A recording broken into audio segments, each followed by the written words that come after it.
Hi there, folks. It's Jonathan Denwood here from WP-Tonic, and in this video, I'm going to be talking about the advantages and also the disadvantages of online learning.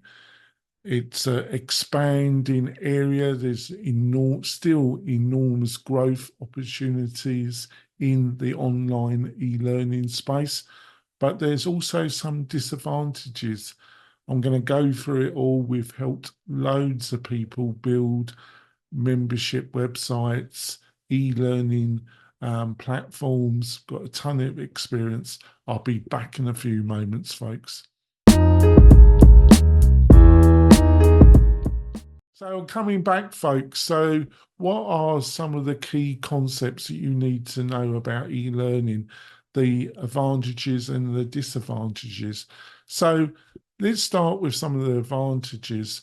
Basically, it's so flexible.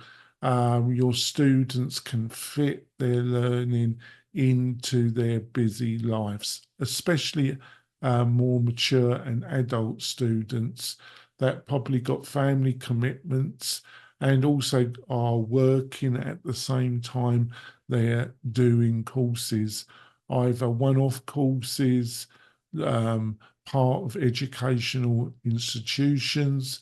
It's just much easier to fit in their normal life schedules with their learning requirements. So I would say flexibility is number one.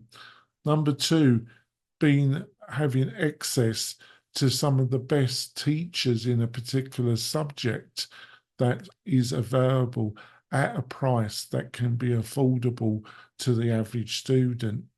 That's the other great strength, is that you can have access to some of the best experts and educators in a particular subject or field that is available not only nationally but internationally.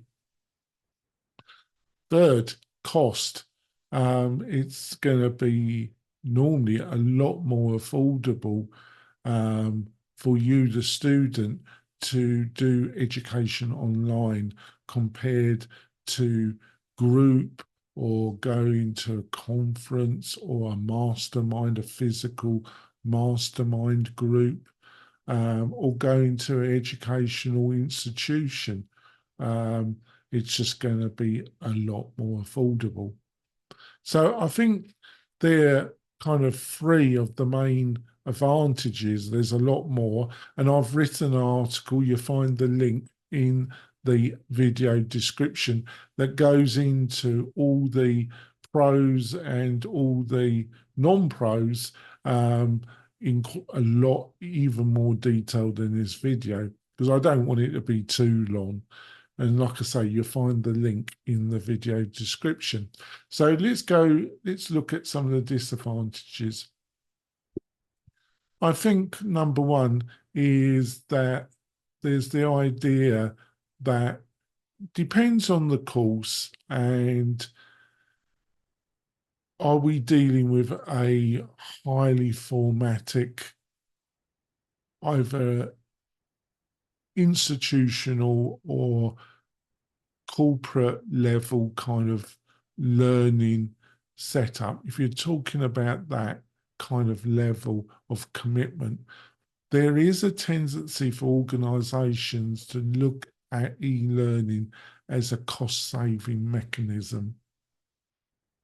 And that leads to shortcuts, and to be truthful, to build a really good course that can really make a difference to your students in the parameters I've just laid out, is not going to be done cheaply, especially if it's your first one, two, third course that you're building out in a series of courses.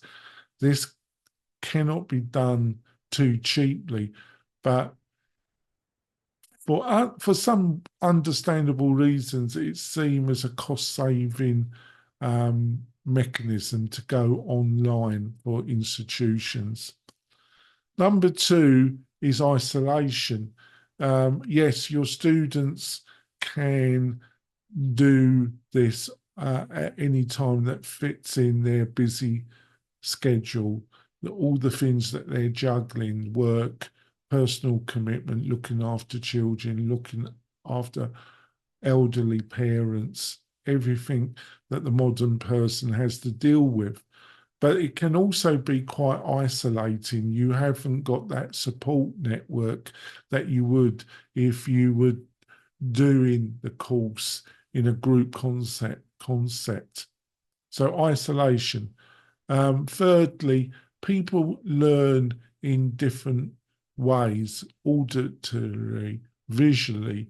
There's about 4 or 5 well documented and recognized tendencies that individuals learn best. And a good teacher and a good physical one to one or in a small group, the teacher should have the experience and skills to adapt their teaching style to individuals so they can learn the material and move if they get stuck. That is the optimum experience. Unfortunately, for a lot of students and a lot of institutions, that might be their ideal, but the reality is massive groups, massive classroom numbers, um, and teachers. Some are highly effective, well experienced, others are not quite so good. We've got to be realistic here to some degree. So I've outlined some of the strengths and some of the weaknesses. As I said before, there's a much more detailed article. You'll find the link in the video description.